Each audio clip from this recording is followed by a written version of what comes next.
Coming up, a university bus service is having some growing pains. Friday night series ramps up Iowa City. Summer is on the return. I will have your full forecast coming up in weather. All that and more Coming up right now on DITV.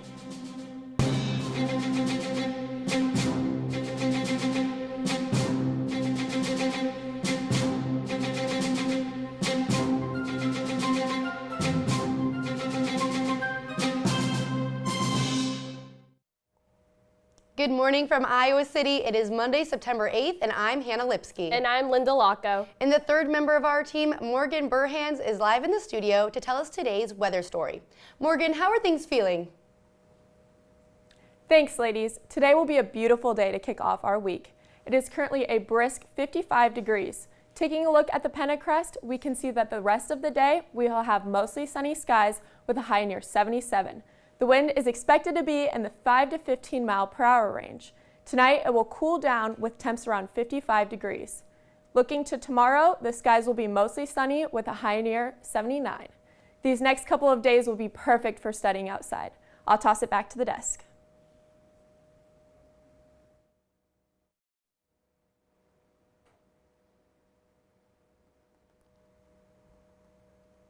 Iowa City will be undergoing road construction on the corner of Camden Road and Ashford Place.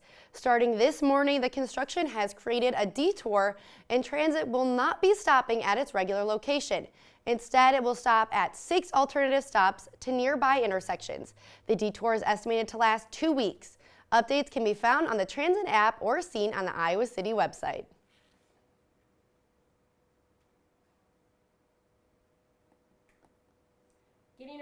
Getting around campus at night just got easier or harder depending on who you ask.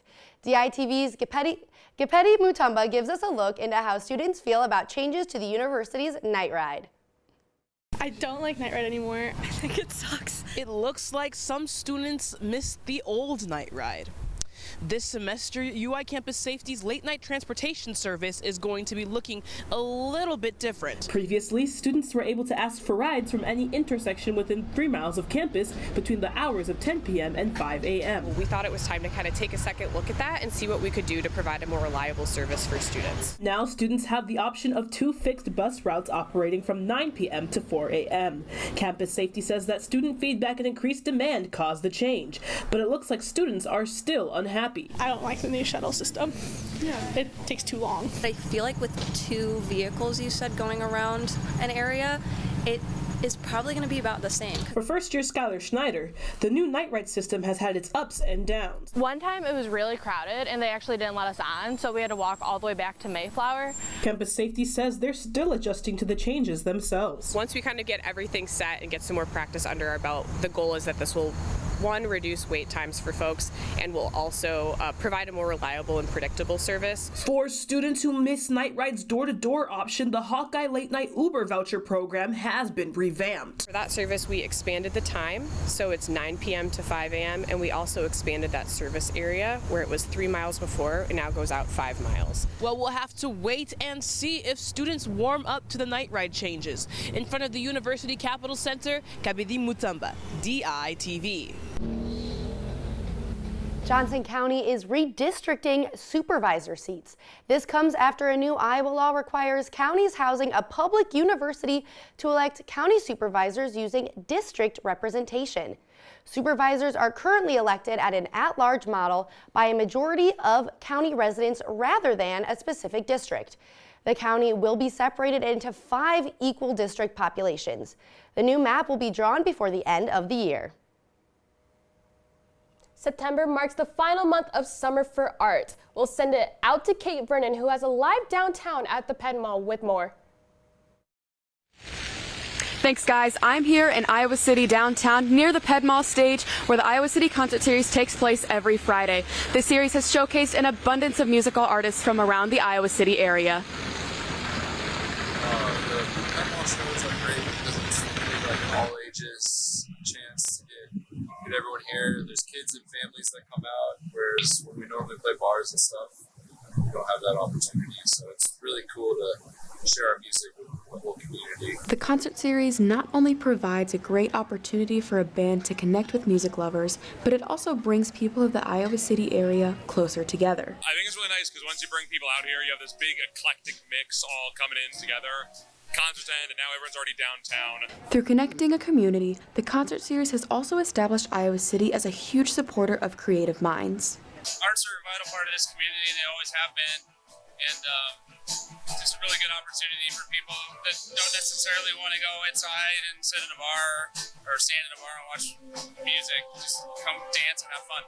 These events have created an atmosphere that invites lovers of the arts to truly experience the magic of live music. Everyone has amazing things to offer, and that's just the point of live music, is you get to experience something new. The concert series started its shows back in May and will have its final show on September 26th. That's all for now, so I'll send it back to you guys at the studio.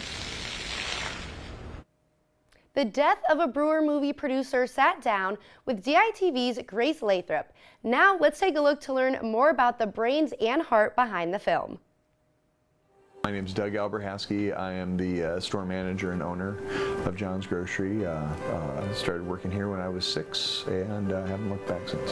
Alberhaske's family has lived in Iowa City for 7 generations, and just 14 years ago, he was introduced to a local hidden gem with familial ties, the beer caves. When I realized how much my family was involved in the whole story, I really got into it. We took about 80 people down in the beer caves, and one of the guys that went down was so enamored with the story that we told that he decided to write a book, and that's that one right there, Beer Money. Beer Money is the novel in which the screenplay for Death of a Brewer is based on. Getting the ball rolling on a film like this is not easy, but with persistence and help, Alberhaske defied the odds. We started with a story, an amazing story, and an amazing book, and an amazing screenplay, and then kind of went from there. This film is completely independent, and although this gave Alberhaske more freedom, it limited his budget.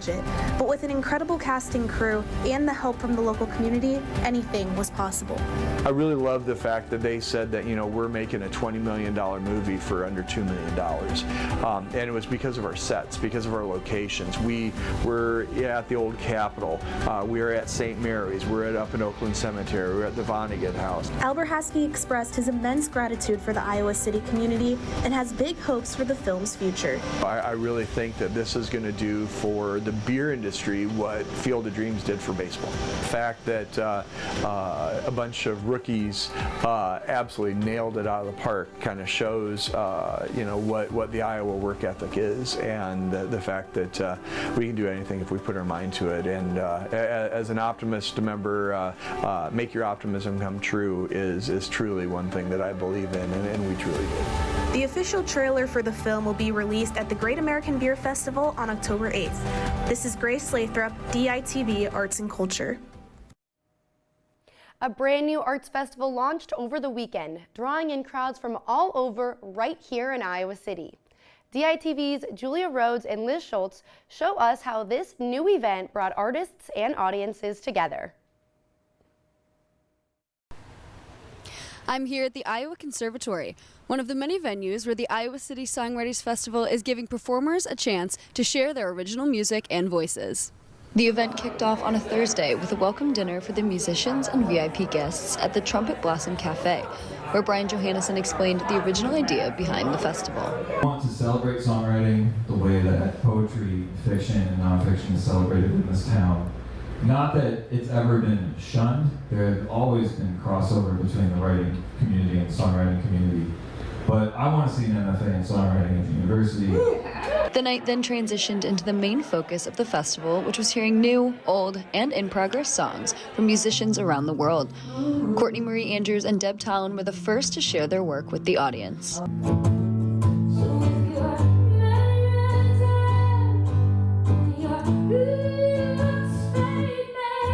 Guests then filled the Angler and other venues in support of these artists, this event, and the local Iowa City community. I would much rather be at a venue this scale than anything larger, and you know, this is the best way to connect, I think, with musicians and just really hear it. As the weekend progressed, audience members gained so much more than just an entertaining show or two. Events like this festival are hoping to have a clear and lasting impact on the Iowa City arts and music scene. Now I'll send it to DITV's Liz Schultz, who attended the second half of the weekend of performances. Well, Julia, thank you. And it is day 2 here at the festival. I'm here outside of the James Theater, where we just heard performances from Sunny War, and there's plenty more that'll be heating up the rest of the night. During day 2, the festival found its rhythm. Music flowing through multiple venues had audiences zipping downtown Iowa City. Organizers say the goal was about more than just music. The idea was we wanted to take a look at the songwriting community here in town. Grammy Award-winning artists like Jeff Tweedy and Margot Silker were festival highlights. Ticket holders from all over traveled to see the creativity come to life. And we've got people from all over the world. We have someone from England here today, New Mexico, New York, so it's really cool. It's bringing the whole community together, and that's all it's about. It's about community. Alternative rock, folk, country, and even poetry. Very happy to have it out in the world finally. Were all puzzle pieces of day 2. It's a great way to bring people who are interested in the same thing together. And this first of its kind festival continues into Saturday, making it a full weekend for the arts. In downtown Iowa City, Liz Schultz, DITV. Coming up later, our weekend sports recap In the Zone returns with coverage from the Cy-Hawk football game, a historic soccer showdown, our top 5 plays, and more. And Cole, I can't wait for that. But first, let's send things back to Morgan to hear about the forecast for the week ahead.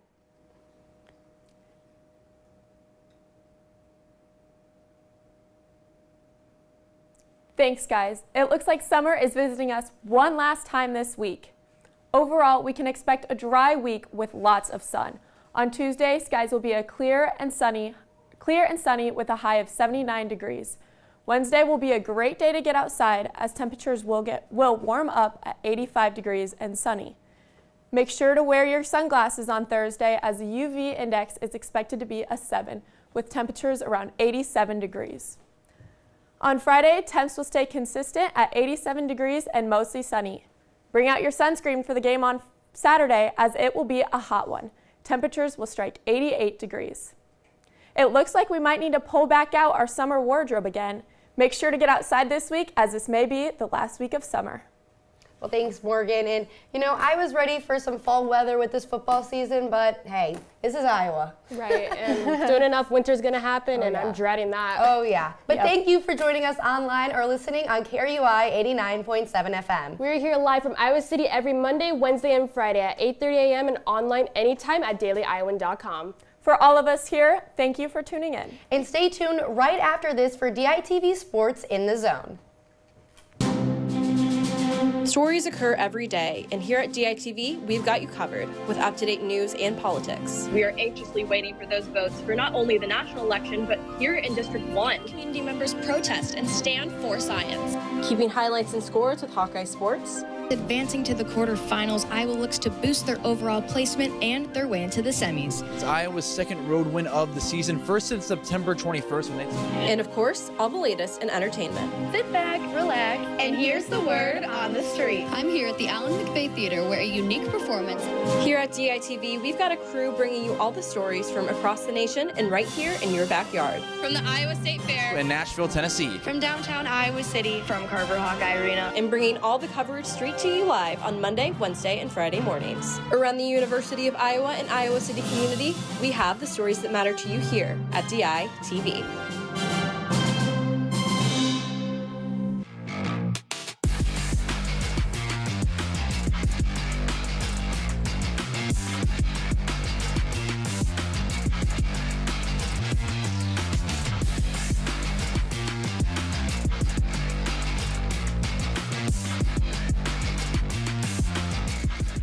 Coming up, Iowa battles for the Cy-Hawk football trophy.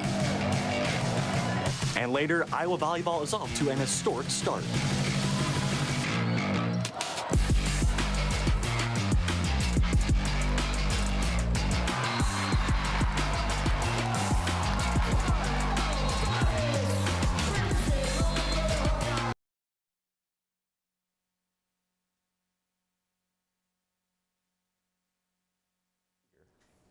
And today, we're going to take a look at everything from the past weekend in Hawkeye sports. Now, Cole, there was a ton of great football over the weekend, and depending on where you fall with allegiances, the Cy-Hawk game was also great. Absolutely, and we got DITV's Elise Gang and Colin Crithers, where in Ames, they were there for the showdown, and they have coverage from the game. Iowa heard the sirens and still walked right into the middle of a storm, right into the middle of a cyclone in Jack Trice Stadium. It's a storm that weathered per usual in this series and came down to a field goal difference off the boot of Iowa State's Kyle Conradi's 54-yard game winner. Out the gate, it was slow for the Hawkeye offense. The Matt Campbell Cyclones led 6-0 after the first quarter and would grab the first touchdown of the game. But on the final drive of the half, Iowa drove the ball to the end zone for a 6. You know, when we had that drive, we started in the 15, heading into halftime. You know, it was great to actually respond and make it a 3-point game going into halftime, which at that point, that's all you can ask for. Iowa's defense made fantastic plays throughout the contest in the state's biggest showdown. TJ Hall broke up some passes, and the unit as a whole was able to hold the opposing offense to only 238 total yards.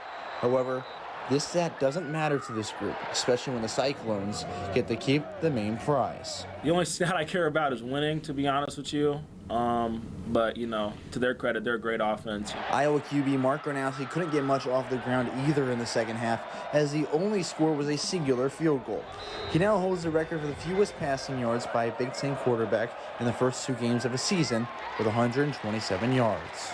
Well, at least for the second straight year, that Cy-Hawk trophy is going to remain here in Ames, Iowa. Yeah, Colin, but TJ Hall and the defense, they gave their all to try and bring that trophy back to Iowa City. On enemy grounds in Ames, Iowa, the Hawkeyes fell to the Iowa State Cyclones in their annual Cy-Hawk matchup. The Hawkeye offense looks similar to how it did in Iowa's first game of the season, with Mark Gronowski throwing for under 100 yards, while the running backs made up for the lack of passing and the special teams made up for the lack of points on the board. However, it was the Iowa defense that kept them in the game, limiting Iowa State to only 238 yards and 16 points with extra help from one specific player, TJ Hall. TJ, you know, he puts in the work every single day. I'm not surprised at all by his performance. Not only playing well, but he's also, you know, taking a leadership role on top of it, which is going to be critical for us as we move forward. Despite the game's outcome, defensive back TJ Hall had no mercy for his rivals, swarming the Cyclone offense and breaking up 3 passes, the most in his career. Preparation meets opportunity. Mental focus. I wanted to be key and focused on every snap. Wanted to make sure my footwork was good, and I worked on it all week in practice, and it showed a little bit today. Iowa's defense showed up per usual, but they were outmatched by Iowa State's ranked defense, preventing them from getting revenge after last year's Cy-Hawk loss. The Cyclones held the Hawks to 241 yards, only 3 more than Iowa allowed them, keeping the game tight. With the strength of their defense, the Cyclones limited the Hawks to only 3 successful drives, leaving the 13-13 game to Iowa State's kicker Kyle Conradi, who would ultimately kick the winning field goal. Well, Colin, if the Hawks want to get back in the win column, their offense is going to have to help the defense out. Yeah, and I mean, they're going to have that opportunity to clean things up and try out some new things in their next competition when they take on UMass in Kinnick Stadium next Saturday. Well, from Jack Trice Stadium, I'm Colin Crithers. And I'm Elise Gann. DITV Sports. Well, Ryan, for the second straight year, Kyler Conradi breaks the hearts of every single Hawkeye fan. But in better news, Iowa Volleyball had a very successful weekend, sweeping the Quick Start Classic at Extreme Arena. They start the season 6-0. It's their best start since 2009, Ryan. And the weekend got started with a 3-set sweep of Butler, led by Alyssa Worden and her career best 11 kills. Then on Friday, Iowa faced Illinois State, who they also swept in 3 sets. Illinois State gave the Hawkeyes an extended 3rd set, but weren't able to overcome their errors in the match. In their match against Loyola, Charday had 10 kills, contributing to 45 kills for the team overall. Iowa, like we already mentioned, won in 3 sets in a clean sweep, which is now their best start since 2009. Freshman Carmel Vardez was a standout with 11 of the 45 kills and really helped the Iowa Hawkeyes with their momentum throughout the game. She was just unstoppable, and really proud of her and Carmel. Both of them really provided a lot of kills for us. Trusting myself, trusting my training, trusting what my coaches tell me, and just being a dog, you know. So Iowa had 13 sets in a row now. Loyola had 38 kills compared to Iowa's 45 throughout the game, and setter Claire Amaral had her second double-double with 12 digs and 30 kills. Libero Merlana Mosio had 12 digs, 5 assists, and 2 kills for her own effort. Well, we've been able to bring in some really talented kids who are really committed to working hard and doing what it takes to be turning this program into a winner. Every player came here with that mindset. We want to turn Iowa every goat.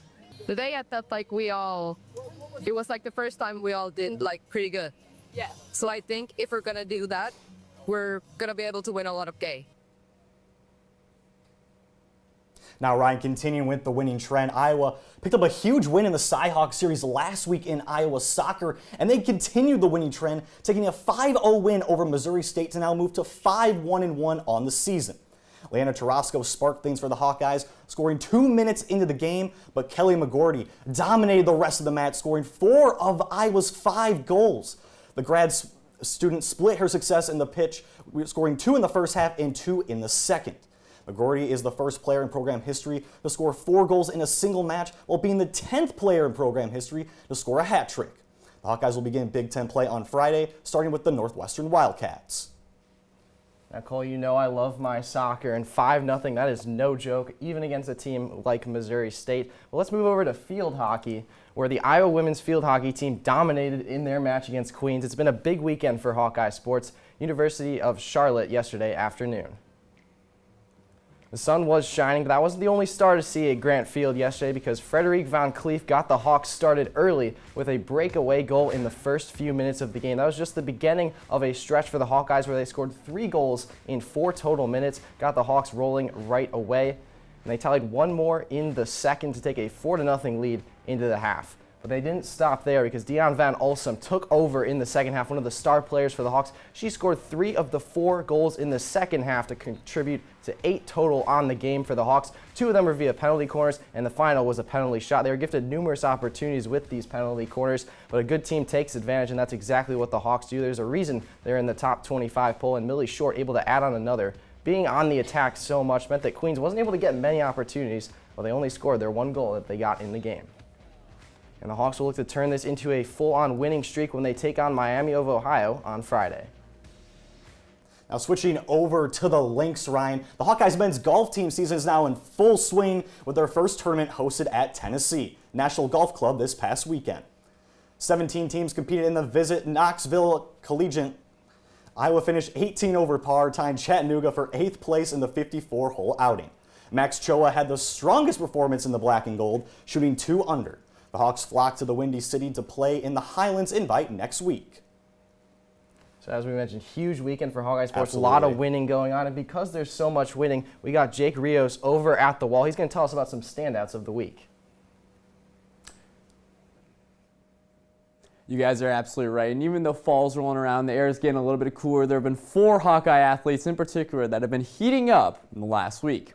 Starting off with football, you mentioned earlier, the Hawkeyes obviously had a disappointing game against their Iowa State rivals, but Iowa's defense intensity was put on display with a bright performance out of defensive back TJ Hall. With 3 big tackles and 3 pass breakups, Hall kept the game tight against a strong Iowa State offense. But speaking of an Iowa team that did defeat their Iowa State rivals, the Iowa soccer team had Kelly McGorty score whopping 4 goals in the Hawkeyes win over Missouri State. And McGorty is the first Hawkeye in program history to score 4 goals in a game. A record-breaking performance from the graduate student shows why she is a standout.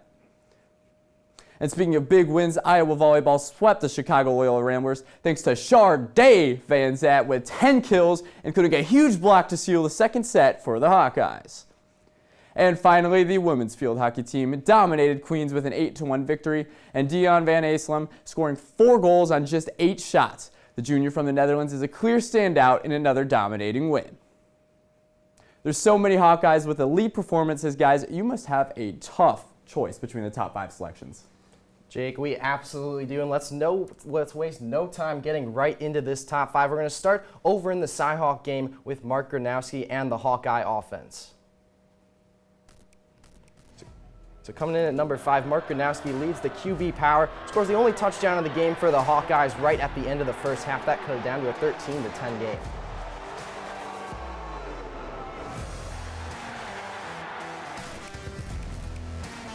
Seems like we're just about out of time, unfortunately, so we're going to have to close down the show a little bit early. You can catch the full 5 later. Ryan Paris, Cole Krieger, thanks for watching. We're out of time.